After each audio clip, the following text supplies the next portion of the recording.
So, hello everybody, this is Gaurav Sharma and I welcome you on Literati Sadda.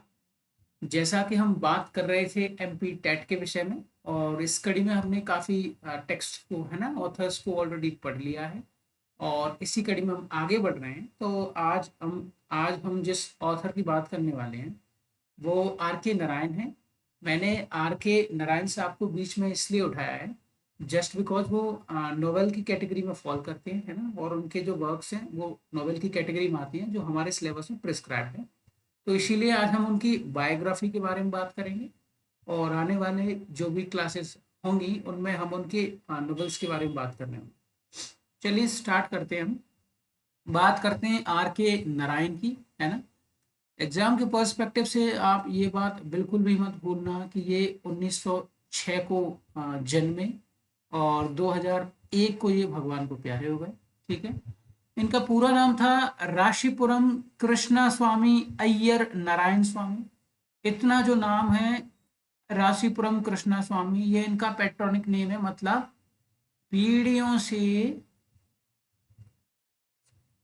है ना, इसको इनके parents follow करते चले आ रहे थे, है ना, उनके पिताजी, उनके पिताजी, उनके पिताजी, है ना। और ये राशिपुरम इनके विलेज का नाम है ना, विलेज का नाम। अब बाकी जो नाम बचा वो इनका नाम ये है नारायण स्वामी, है ना। अय्यर ब्राह्मण थे, ठीक है। इनका नाम शॉर्ट होके आर से राशिपुरम, के से कृष्णा स्वामी, तो आर डॉट के, अय्यर बीच में से हटा दिया, नारायण, इतना नेम इनका बना। और इनको, इनके नाम को छोटा करने के लिए जो सजेशन दिया था वो दिया था ग्राहम ग्रीन ने।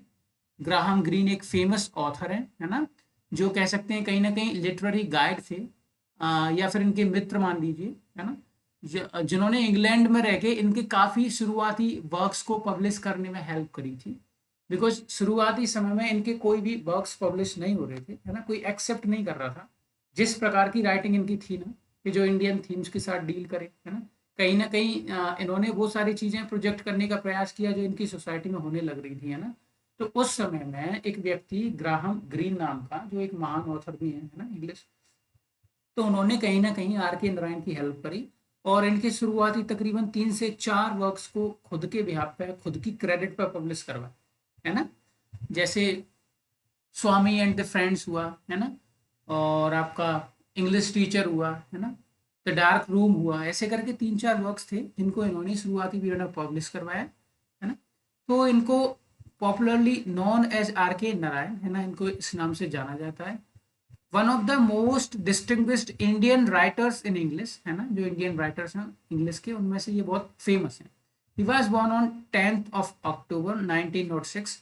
बिल्कुल भी नहीं पूछेगा डेट, आपसे ईयर पूछेगा। 1906 अगर पूछता है कहाँ पे, मद्रास में, जिसको आज चेन्नई के नाम से जाना जाता है, तमिलनाडु में। अच्छा, तमिलनाडु से कोई और ऑथर आप याद कर पा रहे हैं? मैंने बी थी, शायद हो सकता है पिछली क्लास में बताया होगा, मैं बता देता हूँ।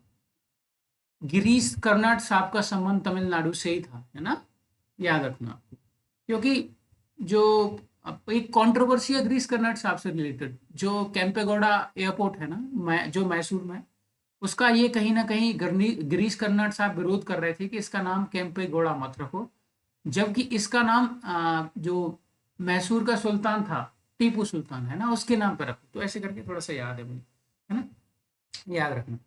हिज फादर राशिपुरम कृष्णा स्वामी अय्यर, है ना, was a school headmaster and Narayan spent much of his early childhood under the care of grandmother। ये ग्रैंडमदर नहीं है, ये नानी है ना, मैटरनल ग्रैंडमदर है, केवल ग्रैंडमदर नहीं है। अब सुनिए मेरी बात। इनके फादर साहब का जो प्रोफेशन था वो टीचर थे, तो बहुत जल्दी जल्दी अर्ली एज में, है ना, जब ये छोटे थे तो उनका लगातार ट्रांसफर होता रहता था, है ना। और जबकि इनकी जो नानी थी वो बहुत ज़्यादा वेल एजुकेटेड थी, तो कहीं ना कहीं इनकी पूरी शिक्षा का, इनका जो बेस बना हुआ लर्निंग का, रीडिंग का, जो कैपेबिलिटीज़ कहीं ना कहीं इनबिल्ड हुई होंगी, वो उनकी नानी की वजह से, है ना, क्योंकि नानी ने इनको बहुत कुछ पढ़ाया। है ना। इनके टोटल 8 भाई बहन थे, 8 भाई बहनों में से ये दूसरे स्थान पे आते थे, है ना। इनके 2 और भाई हैं जो फेमस हैं, एक रविंद्र चंद्रन करके हैं, वो एडिटर रहे जेमिनी स्टूडियो में। जेमिनी स्टूडियो एक साउथ का बहुत फेमस स्टूडियो है, बिल्कुल वैसे ही जैसे यशराज स्टूडियो हुआ, है ना, जैसे धर्मा प्रोडक्शन हुआ करण जौहर का, इसी प्रकार, है ना। एक और भाई था इनका जिसका नाम है आर के लक्ष्मण, वो पेंटर था प्रोफेशन से, है ना, और एक बुक के लिए इलस्ट्रेशन उसने दिया, है ना। आगे बढ़ता चलूंगा, धीमे धीमे चीजों को कनेक्ट करता चलूंगा, आपको कुछ भी नहीं करना है, बस ध्यान से सुनना है, रटने की आवश्यकता बिल्कुल भी नहीं है, जरूरत पड़े तो एक बार और देख लेना बस, है ना। अर्ली लाइफ एंड एजुकेशन देखिए, Narayan's childhood was marked by illness, है ना, एंड एकेडमिक स्ट्रगल, है ना। He found it difficult to cope with studies during his early years, but his grandmother नानी जी, है ना, taught him the basics of arithmetic, है ना, अर्थमेटिक पढ़ाया, माइथोलॉजी पढ़ाया, इंडियन, है ना, क्लासिकल जो भी स्टोरीज थी वो सब पढ़ाई, which later included his creative imagination. Eventually, he overcome his initial difficulties and developed a deep love for storytelling, है ना। ऐसा नहीं होता है, ऐसे ही कोई ऑथर नहीं बन जाता। इन्होंने जो अपने जीवन के जो शुरुआती कह सकते हैं लम्हे जो पल जिए होंगे ना कम उम्र में छोटे छोटे बच्चों के साथ, उन सारे किस्सों कहानियों को कहीं ना कहीं इन्होंने एक शॉर्ट स्टोरी कलेक्शन इनका द मालगुडी डेज के नाम से उसमें कहीं ना कहीं प्रेजेंट करने का प्रयास किया है। तो कोई ऑथर ऐसे नहीं बन जाता, नानी के पास रहे, नानी ने बहुत कुछ सिखाया, इवन नानी ने इनको कई किताबें भी मुहैया करवाई, है ना। इन्होंने कई ऑथर्स को पढ़ा, चार्ल्स डिकिंस को पढ़ा, है ना, वहीं सर ऑथर कैनन डॉयल को पढ़ा, वही ऑथर कैनन डॉयल जो फेमस हैं एक डिटेक्टिव कैरेक्टर बनाने के लिए जिसको शेरलॉक होम्स के नाम से आप जानते हो ना। तो कहीं ना कहीं ऐसे ऑथर्स को ये पढ़ने लग रहे थे, है ना, इनकी सीखने की भूख थी, ये जानना चाहते थे लिटरेचर के बारे में, है ना। तो ये पढ़ पढ़ के कहीं ना कहीं इनको जो है नॉलेज बढ़ती गई, और समय के साथ फिर इनको जाना पड़ा अपने पिताजी के यहाँ। इनके पिताजी साहब, है ना, ओरिजिनली ये मद्रास से थे, है ना। इनके पिताजी साहब का ट्रांसफर कह सकते हैं मैसूर में हो गया, है ना। मैसूर जो कॉलेज था वहाँ पे, तो वो पढ़ाने लग रहे थे, तो उस कॉलेज में प्रवेश के लिए इनको एंट्रेंस देना पड़ गया था, और उस एंट्रेंस में ये फेल हो गए। तो जब ये फेल हुए तो ना कि खुद को धिक्कारते धुतकारते हुए इन्होंने चूज किया कि उस अगली साल तक जब तक कि दोबारा पेपर ना हो तब तक इन्होंने कॉन्टिन्यूसली 1 साल तक लिटरेचर पर काम किया, वो भी राइटिंग पे। लिखते रहे, पढ़ते रहे, लिखते रहे, पढ़ते रहे, कोई ऐसी राइटर नहीं बन जाता, है ना। तो कुछ ऐसा हुआ, उसके बाद में अगले ईयर में जब दोबारा से एग्जाम कंडक्ट हुआ तब इनका एडमिशन इसमें हो गया, है ना, इंग्लिश लिटरेचर की स्ट्रीम से महाराजास कॉलेज मैसूर में, है ना, 1930 में। ठीक है साहब। इसी 1930 में अप्रोक्स इन्होंने अपना पहला नोवेल लिख लिया था, जिसको आप स्वामी एंड फ्रेंड्स के नाम से जानते हो। कहते हैं कि ना जब आप कुछ प्रकट करते हो ना, कुछ लिखने का प्रयास करते हो, तो रिडिक्यूल करने वाले ज्यादा लोग होते हैं। आपने कुछ लिखा है उसको देख के हंसेंगे, जबकि ये नहीं देख रहे कि आपने जीवन में क्या कर लिया। आप उसको जज कर रहे हो, आपकी मेरिट्स क्या है, आपने क्या प्राप्त कर लिया है। तो बिल्कुल इसी प्रकार जब इन्होंने स्वामी एंड फ्रेंड्स लिखा तो इनके स्वयं के अंकल ने इनको रेडिक्यूल किया, है ना। और यही 30 से लेके 35 तक इनको 5 साल लगी अपना पहला नोवेल पब्लिश करवाने में, और वो शायद पब्लिश होता भी नहीं अगर ये उसकी एक कॉपी ऑक्सफोर्ड यूनिवर्सिटी में अपने मित्र के पास नहीं भेजते। उसी मित्र ने सबसे पहले इनके वर्क को मिस्टर ग्राहम ग्रीन को दिखाया था, और वहां ग्राहम ग्रीन कहीं ना कहीं जो है इम्प्रेस हो गए उससे, और उन्होंने अपनी क्रेडिट पर इनके वर्क को पब्लिश करवाया था। इस प्रकार से इनकी कह सकते हैं लिटरेचर के वर्ल्ड में इनका दाखिला हुआ, है ना। It was during this time that he resolved to become a writer, though the initial years were filled with rejection and financial struggles. मेरी बात सुनिए, जब इनका सारा कुछ ये हो गया ना तो उसके बाद में इन्होंने चूज किया कुछ समय के लिए टीचर बनना। तो ये जब किसी स्कूल में पढ़ा रहे थे तो इनका कह सकते हैं, कई बार आपने ऐसा देखा हो स्कूल्स में जनरली आपको देखने को मिलता है, आप फिजिक्स के टीचर हैं, आपको पदस्थ कर दिया गया है, आप क्लास ले रहे हैं, और कई बार आपको कंपेल कर दिया जाता है कि नहीं नहीं नहीं नहीं आपको हिंदी भी पढ़ाना है या फिर आपको मैथ्स भी पढ़ाना है। तो बिल्कुल इसी प्रकार से इनको इंग्लिश लिटरेचर के साथ स्पोर्ट्स टीचर बनने के लिए प्रेशराइज किया गया, जिससे इन्होंने तंग आकर अपनी नौकरी को लात मारी और इन्होंने अपनी नौकरी छोड़ दी, है ना। फिर उसके बाद में इन्होंने निर्णय लिया कि नहीं नहीं, मैं केवल राइटिंग के लिए बनाऊं, सारी जॉब्स छोड़ छाड़ के ये साइड में हो गए, है ना। देखते जाइए, मैं थोड़ा थोड़ा आपको बताता जाऊंगा, चीज़ों को कनेक्ट करता जाऊंगा, बिकॉज पीडीएफ में सब कुछ इन्फ्यूज नहीं हो पाता है। सुनिए, Narayan's debut novel Swami and Friends 1935 marked the beginning of his illustrious literary journey. This novel set in fictional town of Malgudi. मेरी बात सुनिए, कोई भी फिक्शनल टाउन बनाने की किसी ऑथर को आवश्यकता क्यों पड़ती है? क्या आपने कभी सोचा है? पहले तो फिक्शनल टाउन होता क्या है? Fictional which is something I should say imaginative, है ना, it doesn't belong to any real location, है ना। अगर ऐसा होता है, सपोजिटली आपने किसी, सपोज मान लीजिए मैं मध्य प्रदेश का निवासी हूँ, है ना, इंडिया से आता हूँ।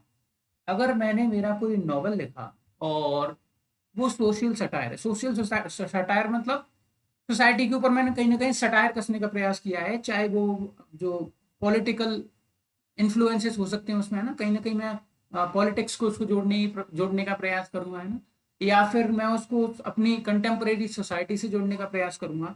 यदि मैं अपनी सोसाइटी को, अपने प्रदेश को एज इट इज करेक्टर्स के साथ प्रेजेंट कर दूं कि मैंने अपना जो वर्क है उसको मध्य प्रदेश के नाम पर ही रखा, और फिर उसमें कुरीतियां और बुराइयां अगर दिखाने का प्रयास करूंगा ना, तो कहीं ना कहीं मैं लोगों की एम पे आ जाऊं, निशाने पे आ जाऊं। फिर तब क्या होगा? तब ये होगा कि आपको पता ही है, हर तरह का व्यक्ति इस समाज में एग्जिस्ट करता है। कुछ सरल स्वभाव के होते हैं, कुछ कट्टरपंथी होते हैं। जब आप क्रिटिसिज्म करेंगे तो वहां कहीं ना कहीं किसी ना किसी को चुभेगा जरूर, और जब चुभता है तो वो कई बार प्रॉब्लमेटिक हो जाता है ऑथर्स के लिए, है ना। कई बार प्रॉब्लमेटिक हो जाता है ऐसे लोगों के लिए जो कहीं ना कहीं सोसाइटी में इंप्रूवमेंट देखना चाहते हैं, या फिर जो फ्री टू से, समझ रहे हो ना, वो स्वतंत्र फील करना चाहते हैं कुछ कहने के लिए जो कह नहीं पा रहे। इस केस में काफी असैसिनेशन हुए ना, कई प्रकार से, कई ऐसे ऑथर्स हैं जिनका असैसिनेशन किया गया है। जैसे कर्नाटक यूनिवर्सिटी के एक वाइस चांसलर हुआ करते थे, एम कालबर्गी, उनका मर्डर कर दिया गया। एक और ऐसे ही फेमस लेडी थी, गीता करके उनका नाम था, उनको ही मर्डर कर दिया गया। तो कुछ इसी प्रकार से यदि आप चाहते हैं कि कोई प्रॉब्लम क्रिएट ना हो आपकी राइटिंग में, साथ ही साथ लोग आपको डायरेक्टली टारगेट ना कर पाए, तो उन सारी चीजों से बचने के लिए एक फिक्शनल टाउन का कह सकते हैं, या फिर फिक्शनल सिटी का, या फिक्शनल जियोग्राफिकल लोकेशन का निर्माण करते हैं ऑथर्स, है ना। इसी को फिक्शनल टाउन के नाम से जाना जाता है। जैसे इनका एक फिक्शनल टाउन है मालगुडी, बिल्कुल इसी प्रकार कई और ऑथर्स हैं जिन्होंने अपने अपने फिक्शनल टाउन चूज कर रखे हैं। उदाहरण के तौर पर यदि आप देखने चलें तो सेंट मैरी मीड करके एक फिक्शनल टाउन है अगाथा क्रिस्टी का, है ना। अगाथा क्रिस्टी कौन है आप सोच रहे होंगे, तो ये एक अमेरिकन फेमस ऑथर है, और ये फेमस है क्राइम फिक्शन के लिए, इसको मदर ऑफ क्राइम फिक्शन के नाम से भी जाना जाता है ना। और इनके बारे में एक स्पेशल बात यह है, शेक्सपियर के बाद में सबसे ज्यादा कोई पढ़ा जाने वाला व्यक्ति है तो अगाथा क्रिस्टी है आज के समय में, इतनी ज्यादा फेमस है ना। और वहीं यदि आप आगे और देखें कोई और व्यक्ति विशेष जो ऐसे ही फिक्शनल टाउन का इस्तेमाल करता हो, तो योकना पटावा के नाम से एक फेमस लोकेशन है ना, जिसका संबंध ये भी एक्चुअली एक फिक्शनल टाउन है ना, फिक्शनल लोकेशन है। इसको यूज करते थे मिस्टर विलियम फॉकनर, ये भी एक फेमस अमेरिकन ऑथर है ना, जो फेमस है आई शुड से कि बिल्कुल जो उनकी जो लिटरेरी स्टाइल थी वो कहीं ना कहीं मिस्टर आर के नारायण से मेल खाती थी, इसलिए कई बार आर के नारायण को इंडिया का विलियम फॉकनर भी कह दिया जाता है ना। तो ये कुछ एग्जांपल्स मैंने आपको फिक्शनल टाउन्स के दिए, है ना। चलिए, depicted the adventures and innocence of childhood, जो भी उन्होंने अपने जीवन में शुरुआती पीरियड में जो एक्सपीरियंस किया, कहीं ना कहीं उनको दिखाने का प्रयास किया अपनी राइटिंग में। The book was initially rejected by several publishers but was eventually publish with the help of Graham green. मैंने बताया ये इनके लिटरेरी मेंटर हैं, याद रखना है, मित्र भी हैं। थ्रू आउट अपने कैरियर, अपने जीवन के पूरे सालों में ये इस व्यक्ति से केवल एक बार मिले, केवल एक बार, है ना, तभी thank you. Who became his mentor and life long friend, है ना, लेटर्स या फिर कह सकते हैं, मतलब इनके ही द्वारा इनका पत्राचार होता था, आपस में बातचीत होती थी। He went on right several novels, है ना, that captured the charm, struggle and humour of ordinary life. अब सुनिए मेरी बात, आगे इसमें वर्क्स प्रेस्क्राइब किए हुए हैं पीडीएफ में, लेकिन मैं थोड़ा सा इसमें और ऐड करना चाहता हूँ। देखिए, इनकी मैंने आपको एजुकेशन के बारे में थोड़ा सा बता दिया, फिर मैंने थोड़ा सा आपको इनके करियर के बारे में बताया कि ये कैसे टीचर बनना चाह रहे थे। जब ये टीचर की नौकरी छोड़ने के बाद में ये कहीं ना कहीं अपनी बहन के यहाँ तकरीबन मान के चलिए आप 1933 इसके अराउंड अपनी जो सिस्टर थी ना इनकी, इनके यहाँ गए ये, ठीक है, मैसूर में, है ना, मैसूर में इनकी दीदी की शादी हुई थी। तो यहाँ एक लड़की से मिलते हैं जिसका नाम राजम था, ठीक है, जिसके पेरेंट्स को इन्होंने कन्विंस किया और बाद में इसी लड़की से इन्होंने शादी। और गजब की बात यह है कि इस लड़की को ट्यूबरक्लोसिस हो गया और ये 39 में ही भगवान को प्यारी हुई। और इनकी जो लाइफ का सबसे बड़ा इन्फ्लुएंस इनके किसी वर्क्स में देखने को मिलता है, तो द इंग्लिश टीचर के नाम से वर्क होगा नीचे यहीं कहीं, ये दिख रहा है, ये इंग्लिश टीचर, ये इनका ऑटोबायोग्राफिकल वर्क है। कहते हैं कि बस कैरेक्टर्स को बदल दिया गया, बाकी कहानी पूरी हुई है। लाइफ लॉन्ग कभी भी किसी से इन्होंने शादी नहीं की। एक लड़की थी इनको राजम से, है ना, जिसका नाम हेमा था, जिसको बाद में कहीं ना कहीं इन्होंने शादी वादी करवाई, है ना। तो कुछ इनकी ये इंफॉर्मेशन थी। जब इन्होंने अपना प्रोफेशन एज ए टीचर छोड़ा तो ये इसी समय अंतराल में एक मैगजीन से जुड़े हुए थे, या कह सकते हैं एक न्यूज़पेपर से जुड़े हुए थे जो मद्रास से एसोसिएटेड था, जिसका नाम था जस्टिस, है ना। और ये बात करता था नॉन ब्राह्मण्स की राइट्स की, है ना।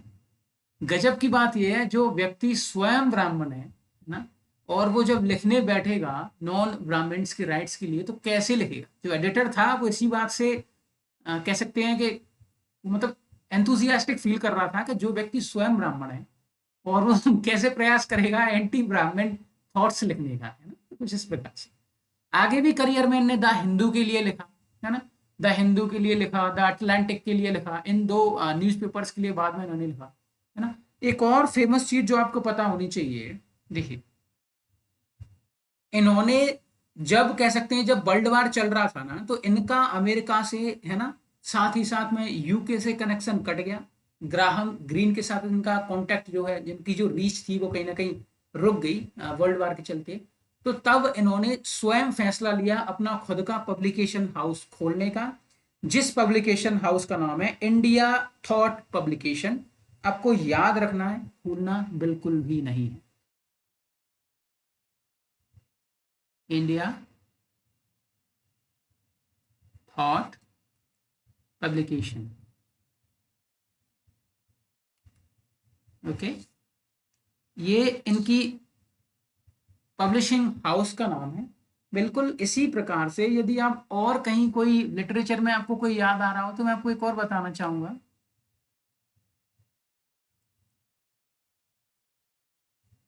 हॉगार्थ प्रेस, ये फेमस है और ये एसोसिएटेड है वर्जीनिया वुल्फ से।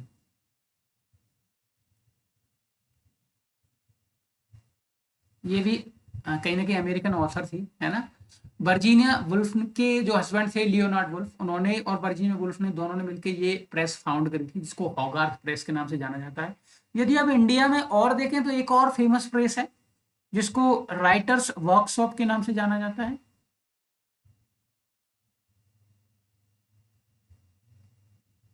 ठीक है। इसको फाउंड किया था मिस्टर पुरुषोत्तम लाल ने, पी लाल के नाम से जाना जाता है। ये फेमस ऑथर है ना, जो कहीं ना कहीं इंडियन इंग्लिश लिटरेचर से डील करते हैं। ये जो है ना राइटर्स वर्कशॉप, जितने भी वर्क्स हैं, सरोजनी नायडू, जी पटेल, है ना, और भी कई ऑथर्स हैं, जैसे ए के रामानुजन को ले लीजिए, है ना, और आपके नायडू वगैरह हो गए, माधवी कुट्टी को ले लीजिए, माधवी, है ना, और आगे यदि आप लेना चाहें तो और भी कई ऑथर्स हैं, है ना, जिनके वर्क्स ये जो है ना ये पब्लिशिंग हाउस इससे पब्लिश होते थे, ठीक है। आपको भूलना बिल्कुल भी नहीं है। ये जो मैंने नाम बताए, एक और है जुबान के नाम से, जो मॉडर्न है, जो कहीं ना कहीं नारीवाद फेमिनिस्टिक व्यू पॉइंट्स के साथ डील करता है, जो उर्वशी भोतालिया और साथ में एक और है रितु मेनन, इन दोनों ने फाउंड करा है ना। तो ये कुछ प्रेसेस हैं इंडिया से, है ना, फेमस हैं, जिनके बारे में हमें पता होना चाहिए। ठीक है, अब हम लग रहे हैं आगे, थोड़ा थोड़ा इनके वर्क्स के बारे में बात करेंगे, ज़्यादा डिटेल में अंदर जाने का प्रयास मैं नहीं करूँगा। ठीक है, अच्छा एक चीज़ और याद रखना, इनका कोई फेमस वर्क जो सबसे पहली बार पब्लिश हुआ था वो एक रिव्यू था बुक का, जिसका नाम है development of maritime laws of 70 century England, है ना। याद रखना ये एक रिव्यू था, सबसे पहले ये पब्लिश हुआ। अब वन बाय वन मैं प्रयास करूंगा थोड़ा थोड़ा इनके वर्क्स के बारे में बताने का, आप धैर्य के साथ सुनिए। पहला इनका कोई वर्क हो सकता है वो है स्वामी एंड फ्रेंड्स, 1930s में इसको लिखा था, 1935 में इसको पब्लिश करा गया, है ना। उसके बाद में आपका आ जाता है बैचलर ऑफ आर्ट्स, 1937, ये इनकी कॉलेज लाइफ से जुड़ा हुआ है। इनके मोस्ट ऑफ वर्क्स कहीं ना कहीं बायोग्राफिकल एलिमेंट से प्रभावित होते थे। किस प्रकार ये अपने कॉलेज के दिनों में इनका झुकाव था, है ना, किसी फीमेल के प्रति, ये उसको दर्शाता है। काइंड ऑफ लव स्टोरी है। इसमें किसी भी व्यक्ति का जो एक रिवेलियस स्टेट होता है ना नई उम्र में, कॉलेज के दिनों में, वो दिखाने का प्रयास किया है। स्वामी एंड फ्रेंड में कुछ नहीं है, स्वामीनाथन की कहानी है, उसकी फैमिली कैसी है, उसके पिताजी कैसे हैं, है ना, जो सोसाइटी में जो हमारा कल्चर है ना, कैसे लोग आपस में बिहेव करते हैं, क्या आपस में हारमनी है ना, क्या फेस्टिवल्स हैं, कुछ इन पे कहीं ना कहीं थोड़ी सी लाइट डाली हुई है ना। डार्क रूम के नाम से एक और नोवेल है ना, ये भी कहीं ना कहीं सोसाइटी के साथ डील करता है। इंग्लिश टीचर पूरी ऑटोबायोग्राफिकल के तौर पे इस वर्क को देखा जा सकता है। ये कहीं ना ऐसा कहा जाता है, आर के नारायण ने स्वयं इंटरव्यू में कहा था कि मैंने इसमें केवल कैरेक्टर्स बदल दिए, बाद बाकी जो मेरी पूरी लाइफ है मैंने वो इस नोवेल में उतार दिया। तो ये ऑटोबायोग्राफिकल है। Mister Sampath the printer of Malgudi, इसका जो इलस्ट्रेशन था, इलस्ट्रेशन मतलब किसी किताब का कवर पेज, वो इनके भाई आर के लक्ष्मण ने बनाया था।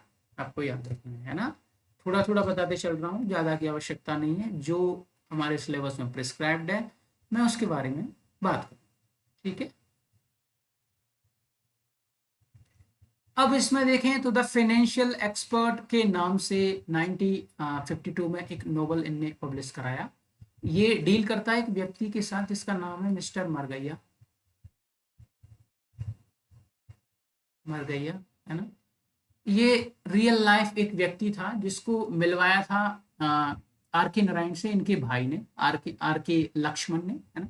तो ये इसकी स्किल्स वगैरह के बारे में कहीं ना कहीं प्रेज करने का प्रयास किया है इस वर्क में, है ना। वेटिंग फॉर महात्मा, ये भी कहानी है, ये डील करता है पार्टीशन की थीम के साथ। इसमें एक व्यक्ति है ना, जो महात्मा गांधी जी के अराइवल पे मालगुडी में एक एक फीमेल से कहीं ना कहीं अट्रैक्टेड हो जाता है जिसका नाम है भारती। और वो जो भारती है वो कहीं ना कहीं हमारी भारत माता को सिंबलाइज करती है ना। इनका जो अगला वर्क हो सकता है वो है द गाइड, 1958, 1958। ये राजू रोजी की कहानी है ना, या बाद में रोजी जी बाद में मिस नालिनी बन जाती हैं। ये हमारे सिलेबस में प्रिस्क्राइब्ड है, ये विनर है साहित्य अकादमी पुरस्कार का,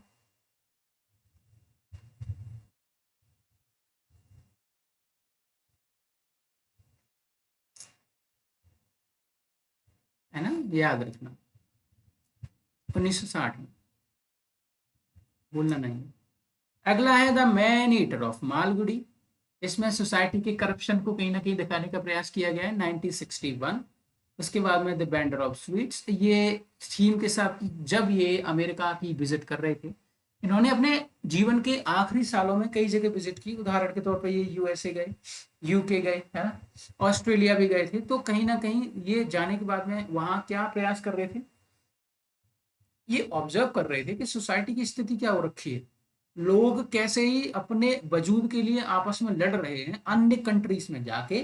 तो बैंड ऑफ सुसीन जो स्वीट है ना, इसमें कहीं ना कहीं प्रयास किया गया है कि एक व्यक्ति का दूसरी सोसाइटी में माइग्रेट करने करके जाने के बाद में उसकी मानसिक स्थिति क्या होती है, कुछ इस प्रकार, है ना। अगला है द पेंटर ऑफ साइंस, है ना, 1977। और अ टाइगर फॉर मालगुडी, है ना, इसका प्रोटागोनिस्ट राजा है, याद रखना। वेंडर ऑफ स्वीट्स का जगन है, वो इसमें कहीं ना कहीं कॉन्फ्लिक्ट देखने को मिलता है फादर और सन में, है ना, वेंडर ऑफ स्वीट्स में। अब इनके कुछ इंपॉर्टेंट शॉर्ट स्टोरी कलेक्शंस वो भी आप देख लीजिए।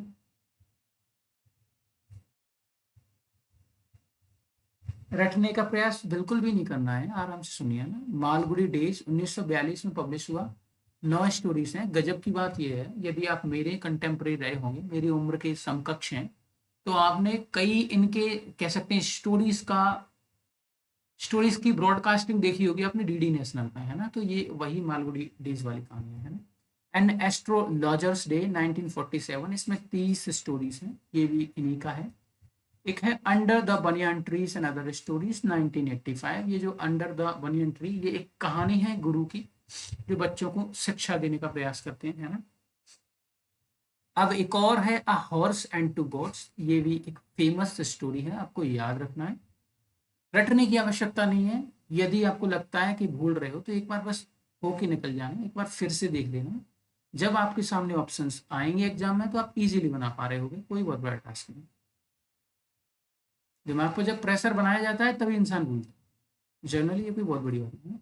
कुछ नॉन फिक्शन वर्क्स, माई डेटलेस डायरी, इस डेटलेस डायरी में इनके जो एक्सपीरियंसेस होती हैं, जब ये आर के नारायण लिख रहे होती हैं द गाइड को, उनके बारे में वर्णन किया गया है। और इनकी जितनी भी जर्नीज हैं ना, जैसे यूएसए, यूके या फिर ऑस्ट्रेलिया, तो उन सब के बारे में थोड़ा थोड़ा इसमें देखने को मिलता है। आर के नारायण के बारे में इस डेटलेस डायरी से थोड़ी सी ये इन्फॉर्मेशन भी मिलती है कि एक समय के बाद आर के नारायण ने अपनी साइकोलॉजिकल स्टेट को कुछ इस प्रकार बना दिया था कि उनको हर हाल में 1500 वर्ड पर डे लिखने ही लिखने, है ना, कुछ इस प्रकार से। रिलेक्टेंट गुरु, ये भी इनका एक फेमस वर्क है ना। आगे चलें तो my days 1974, it is an autobiography, याद रखना है। माई स्टोरी ऑटोबायोग्राफी है कमला दास की, माई डेज ऑटोबायोग्राफी है मिस्टर आर के नारायण। भूलना मत, जरूरी है याद रखना। ऑटोबायोग्राफी का नाम क्या है? My days 1974। और नॉन फिक्शन वर्क में देखिए, नॉन फिक्शन मतलब जो बनावटी नहीं है, जो कहीं ना कहीं सोसाइटी के साथ डील करता है, जो रियलिस्टिक चीज़ों को प्रेजेंट करता है। अगला कोई वर्क हो सकता है तो वो है अ विंटर नाइटमेयर 1998, है ना। अब आगे देखा जाए तो आगे चलिए सुनते जाइए आप मेरी बातों को। ये इनके वर्क्स की लिस्ट खत्म हो गई। द गाइड का मैंने आपको बताया था, साहित्य अकादमी पुरस्कार मिला है। आगे चलिए, अब इनका जो फिक्शनल टाउन था मालगुडी, वो 1930 में विजयादशमी के दिन इन्होंने इसको एक्सेप्ट करा था, या कह सकते हैं फाउंड करा था, and become a symbol of Indian middle class, है ना। ये जो मालगुडी डेज है, ये इंडिया की जो मिडिल क्लास सोसाइटी है उनको प्रेजेंट करता है, मच लाइक विलियम फॉकनर्स योकना पटावा, जिसके बारे में मैंने आपको थोड़ी देर पहले बताया था, है ना। Narayan's prose is admired for its simplicity, gentle humor, and human touch. He avoided complex language, choosing instead to depict life in a way that was accessible and relatable to readers worldwide. इन्होंने केवल उस life को दिखाने का प्रयास किया है जो एक्चुअली एग्जिस्ट करती है इंडियन सोसाइटी में। और चूंकि यदि ऐसे किसी कह सकते हैं कि नहीं थीम्स को या चीज़ों को लाइफ से जोड़ के दिखाया जाएगा, जिसको कि हर कह सकते हैं इंसान जी रहा है इंडियन सोसाइटी में, तो वो इजीली कनेक्ट कर पाएगा, है ना, ऐसा कुछ। चलिए, अब इनका रिकॉग्निशन देख लीजिए या फिर इनके ऑनर्स देख लीजिए, है ना, इनके अवार्ड्स कह सकते हैं। आर के Narayan played a crucial role in putting Indian English literature on the global map. इनके साथ दो और व्यक्ति थे, इन तीनों को कहीं ना कहीं श्रेय दिया जाता है इंडियन राइटिंग इन इंग्लिश के लिए, मुल्कराज आनंद साहब और राजाराम साहब। इनके बारे में मैंने बताया था, एवोल्यूशन ऑफ कह सकते हैं इंडियन राइटिंग इन इंग्लिश, या फिर एक लेक्चर डला होगा इंडियन राइटिंग इन इंग्लिश के नाम से, उसमें आप जाके देख लेना किस प्रकार से Indian writing in English literature में इवॉल्व हुआ था, है ना। He is consider one of the founding fathers of modern English literature, है ना, modern Indian literature in English, है ना। अब इनको पद्म भूषण दिया गया 1964 में, पद्म विभूषण दिया गया 2001 में, याद रखना। और ये सदस्य भी रहे राज्यसभा के 1989 से 1991 तक। यदि आप इंटरनेशनल अवार्ड्स की बात करें तो 1980 में इनको रॉयल सोसाइटी ऑफ लिटरेचर